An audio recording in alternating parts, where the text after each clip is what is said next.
So let's talk about workplace bullying because it's definitely something that's very common but is not talked about enough.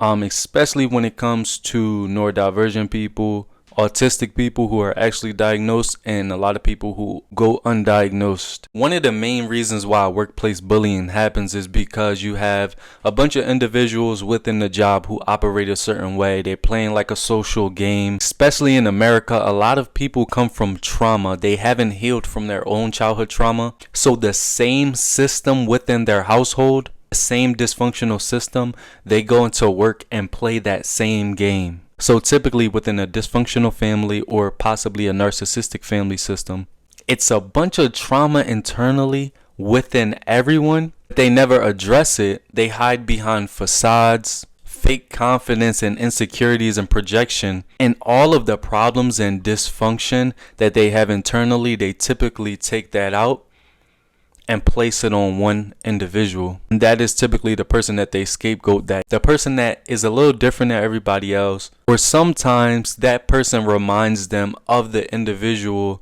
that they don't like within their household. And a lot of times this is not conscious. This is not obvious. It's just something that is programmed within them and they just continuously do it. So sometimes they're conscious of the fact that they're doing it because they're sadistic and they're self-aware. But a lot of times when everybody in the workplace is targeting this one individual, nobody's sitting here thinking like, oh man, maybe this ain't right or whatever. They're just trying to win. Everybody's trying to reach the top of something. Everybody's trying to fit in. So they don't perceive it as bullying. And if you address it as the person being bullied in that moment, you'll probably be gaslit. They'll say, oh, you sensitive, or oh, it's not that deep. Then if you go to the higher ups, they might get rid of you because at the end of the day, they just want to get the job done.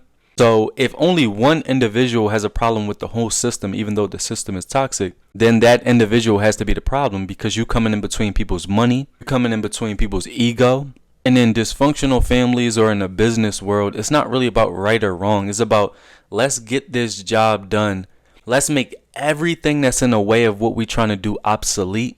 And if that means it's you, even if we're doing you wrong, sorry, you got to find another place to go. In most dysfunctional families or job systems, they're not trying to find a moral high ground or do the right thing unless it ties into the facade that they have in order to get the job done and keep, everything and everybody at bay without causing the supervisors and the managers any stress in a way. You feel me?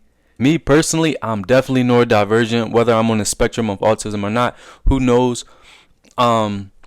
But at the end of the day, I've dealt with workplace bullying a lot. You feel what I'm saying? I can use my ego and say, no, they ain't bullying me. But nah, it's been happening since I was younger. You feel what I'm saying?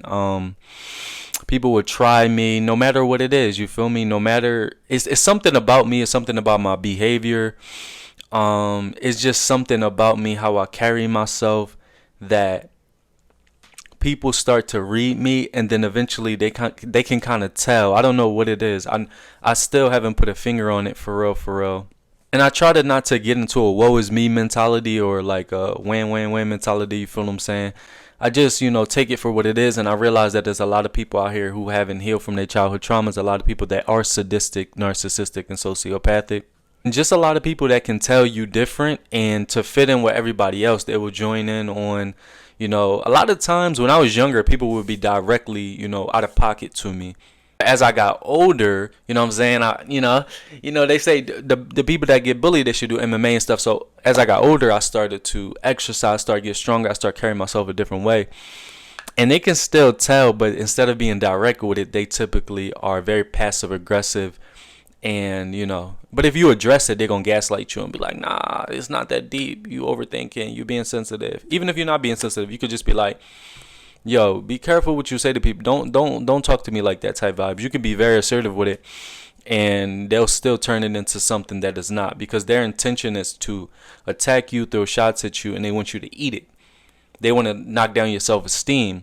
You feel what I'm saying? They want to put you in this box because you already are not operating within that box, within the job or within your personality.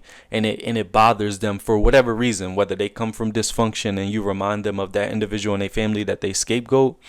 You know what I'm saying? There's a lot of different reasons why this could be possible. But Y'all going through this and y'all want a book to relate to in regards to dealing with this within your family and going out into the workplace and the world and stuff like that, I wrote a book. It's called The Definition of Perseverance, A Scapegoat's Journey to Freedom. It is on Amazon.com, or you can just Google Josh Different book and it'll pop up.